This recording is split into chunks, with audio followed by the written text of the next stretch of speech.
วัสดีครับวันนี้เรามาทำความรู้จักกับการจูนสายไวโอลินเวลาที่เปิดกล่องแกะกล่องใหม่มันเลยนะฮะถ้าสำหรับมืออาชีพเวลาเราจูนเนี่ยนะเราก็จะมีพวกอุปกรณ์ที่เรียกว่าจูนนิ่งฟ็อกนะครับถ้ากล้องซูมเข้ามาเห็นบริเวณจูนนิ่งฟ็อกเนี่ยจะเขียนว่า440 เฮิร์ตซ์ A นะครับ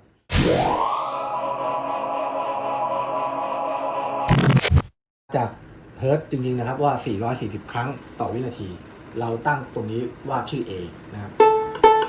เพราะฉะนั้นแล้วเราเคาะไปเนี่ยแล้วเราได้ยินเสียงสำหรับมืออาชีพเนี่ยเราจำเสียงได้ว่า A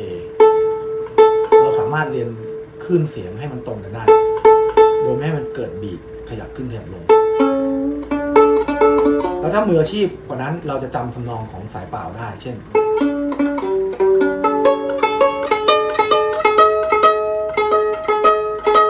แต่ถ้าเราสอนกับมือใหม่หัดเล่น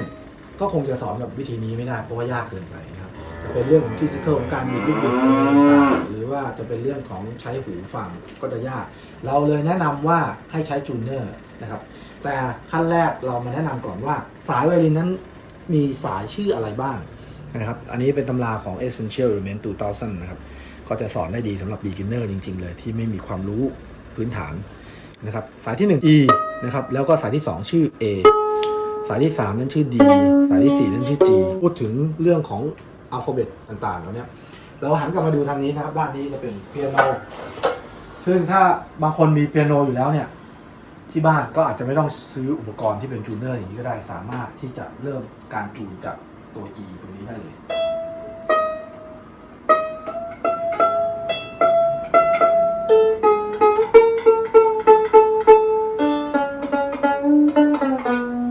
ตอนนี้ครับเมื่อกี้เห็นว่าบิดสายแล้วสายมันหยุด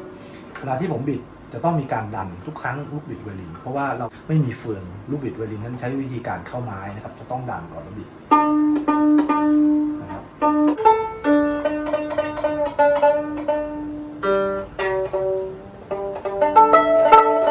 อันนี้ก็เป็นไวโอลินใหม่เลยเนี่ยเวลาเราจูนอย่างเงี้ยได้หยาบๆก่อนเนี่ยเดี๋ยวมันก็จะเพี้ยนอีกครับเพราะฉะนั้นเราก็จะมาคุยกันถึงเรื่องว่าจูนเนอร์นะครับจูนเนอร์ตัวนี้มันจะช่วยเราได้ง่ายมากกว่าสาย E ถูกต้องนะครับสาย A ถูกต้องสาย D ถูกต้องคลื่นนั้นถูกหมดแต่ว่าไม่อยู่ตรงกลางคือไฟสีเขียวไม่แสดงนะครับอินดิเคเตอร์สีเขียวนี่คืออย่างนี้นี่คือถูกต้องถ้าเกิดว่าต่ำไปเราก็หมุนที่ตรงฝ่ายจูนเนอร์บริเวณด้านนี้นะฮะแล้วก็บิดตามเข็มนาฬิกาอันนี้ก็คือถอยต่อไปอันนี้สูงไปก็ถอยส่วนมากแล้วเนี่ยก็จะไม่ค่อยบิดให้สูงนะครับจะบิดให้ต่ำมากกว่าแล้วก็ค่อยมาเร่งที่ฝ่ายจูนเนอร์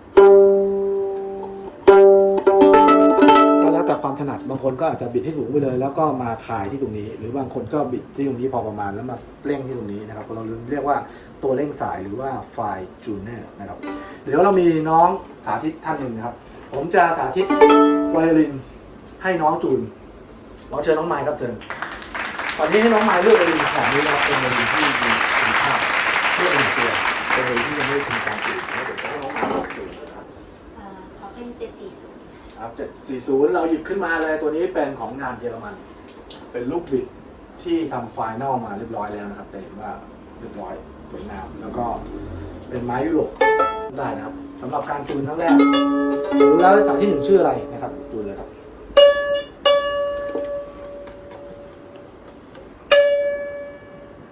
มันเป็น C sharp C sharp จะต้องบิดขึ้นหรือบิดลงคำถามหนูขอรู้ก่อนว่า C sharp คืออะไร C sharp นะครับให้มาดูที่ตรงบริเวณนี้เครื่องหมายชาร์ปเนี่ยมันจะเป็นพวกสีดำๆทั้งหมดเราเรียกว่าชาร์ปก็คือครึ่งเสียงจากที่เราพูดไปข้างต้นว่าโดเรมีฟาโซลาทีโดเนี่ยอันนี้เขาเรียกว่า diatonic scale นะครับไว้คีย์ทั้งหมดนี้ก็คือตั้งชื่อตัวแรกว่า C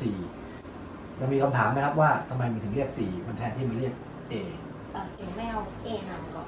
ไม่เอา A นำก่อนก็เหตุผลเราพูดถึงตรงตัวจูนซ่อมเสียงนะครับที่เป็นตัวนี้อันนี้คนที่คิดเนี่ยก็คือเขาคิดเป็นระบบเฮิร์ตนะครับเฮลิเคิร์ตเนี่ยเป็นคนนักฟิสิกส์เขาคิดมาว่า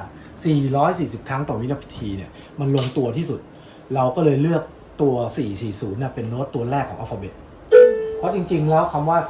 สเกลนะมันจะเริ่มด้วยตัว A ก่อนก็ได้ครับ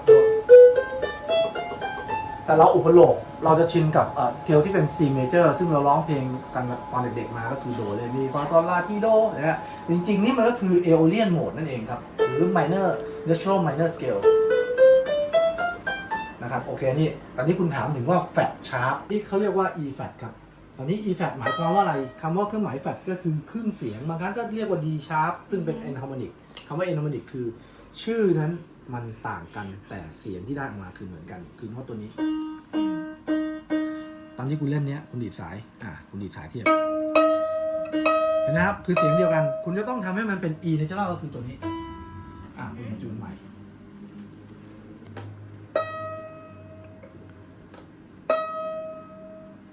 ซึ่งถ้าครึ่งเสียงผมจะไม่แนะนำให้ใช้ที่ไฟล์จูเนอร์ผมแนะนำให้คุณบิดตรงนี้นะครับกดไว้เหมือนเดิมแล้วก็ดันแล้วบิดยั้งมือเล็กน้อยลองดูครับว่าได้ไหมอันนี้เราเป็นใช้ชื่อ E แล้วครับแต่มันสูงเกินไปใช่ไหมครับคุณถึงมาใช้ไฟล์จูเนอร์หมุนทวนเข็มนาฬิกาคลายออก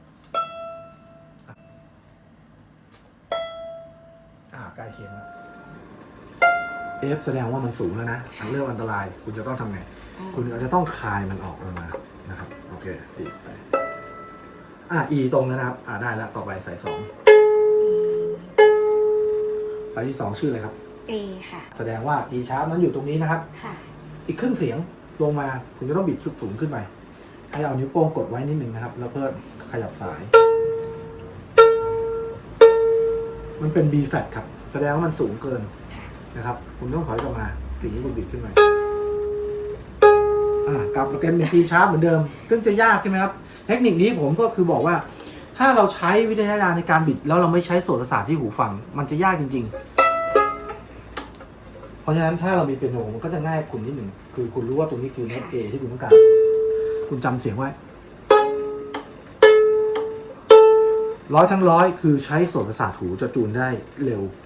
ควบคู่ไปกับใช้เครื่องเทียบเสียงที่เป็นเทคโนโลยีดิจิตอลสายนี้คือ C sharp แสดงว่าต่ำไอเราบิดสูงขึ้นไปครึ่งเสียงได้แล้วครับดีเพราะฉะนั้นได้แล้วข้ามไปเลยไปสายถัดมา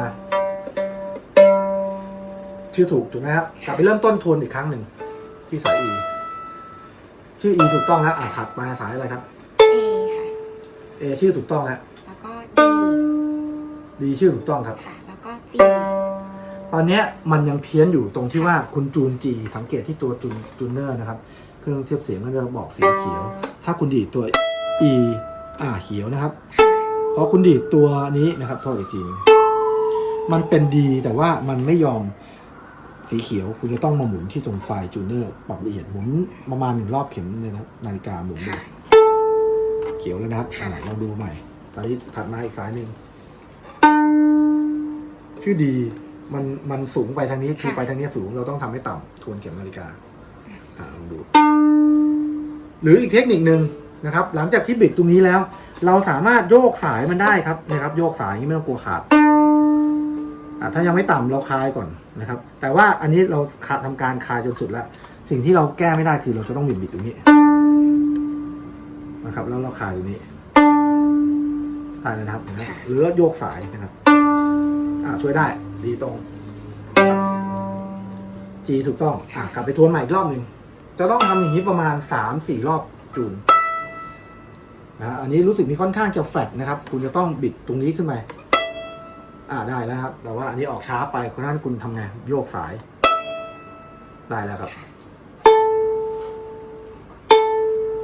โอเคได้ครับต่อได้ครับต่ำไม่ใช่ไหมครับอันนี้รู้แล้วสายต่ำทำไงครับหมุนไฟจูเนอร์ไปทางต้นตามเข็มนาฬิกาก็ยังต่ำอยู่ครับหมุนอีกโอเคครับผมถ้ามีเปียโนแล้วเราใช้เปียโนก็สามารถใช้ ear training ในการจูนแต่ถ้าจะให้ดีก็คือมีจูเนอร์พร้อมกับใช้ ear training ในการจำเสียงดังนั้นการจูนนั้นฟิสิกส์ของการจูนก็คือลูกบิดไวโอลินนั้นต้องกดแล้วบิดแต่ถ้าบิดยากให้ซื้อตัวที่เรียกว่า Lifting Peg นะครับตัวนี้ของ EWP ไปทาก็จะช่วยได้เยอะนะครับในการจูนโดยเฉพาะหน้านี้ที่เป็นหน้าฝนนะครับซึ่งมีความชื้นในค่อนข้างสูงอันนี้นะครับจะอธิบายเรื่องของลูกบิด นะครับลูกบิดเนี่ยถ้าเวลาที่เขาทำมาดีนะฮะมันจะไม่เกิดกันอย่างตอนนี้ผมเห็นปัญหาคือตัวเนี้ยลูกบิดของสายที่2เห็นไหมครับมันจะไปแตะลูกบิดของสายที่3เพราะฉะนั้นเวลาที่เราคลายลูกบิดสายที่3สิ่งที่เกิดขึ้นคือมันก็จะไปดันสายที่2ให้เพี้ยนนะฮะอันนี้คือปัญหาถ้าเจอไวโอลินลักษณะเนี้ยต่อให้เทคนิคของการสอนเรื่องการจูนเมื่อกี้เนี่ยนะครับก็จะไม่ได้ช่วยอะไรเลยเพราะว่าจูนสายนี้เพี้ยนจูนสายนี้เพี้ยนสรุปแล้วไม่ใช่4 ครั้งแล้วอาจจะเป็น10 ครั้งแล้วท้ายที่สุดก็เกิดปัญหาคือว่าสายขาดโอเคครับหลังจากนี้ถ้าชอบกดไลค์ใช่กดแชร์แล้วก็อย่าลืมกด Subscribe บริเวณด้านล่างนี้ชอบใจกดกระดิ่งด้วยนะครับเพื่อติดตามคลิปหน้าต่อไป